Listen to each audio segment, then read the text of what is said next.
याचं म्हणणं एवढंच आहे. अरे 2 महिन्यापूर्वी तर हे दोघं एकमेकाच्या विरोधात बोलत होते, सांगत होते. ते भांडण व्हायचं नव्हतंच, नवरा बायकोचं असतं ना तसंच होतं. हे भांडण आमचं काय, याचा आमचा वैचारिक मतभेदच नाही कधी.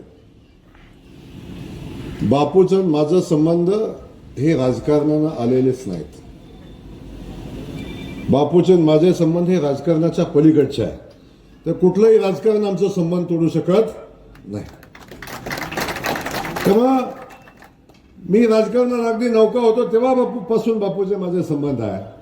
आणि तेव्हापासून सातत्याने बापूंनी मला मार्गदर्शन केलंय आणि सातत्याने माझ्या पाठीशी उभं राहायचं कामही केलं. नगरपालिकेच्या निवडणुकीमध्ये काही गोष्टी घडल्या, पण बापू अशा काय गोष्टी घडल्याशिवाय वास्तव आपल्याला कळत नाही. पायाला ठेच लागली तर कळतं की खाली बघून चालावं, खरं आहे ना. ऊन लागलं की कळतं सावलीत बसावं, आणि अडचणीत आलं की वाटतं देवाकडे जाऊन मागावं.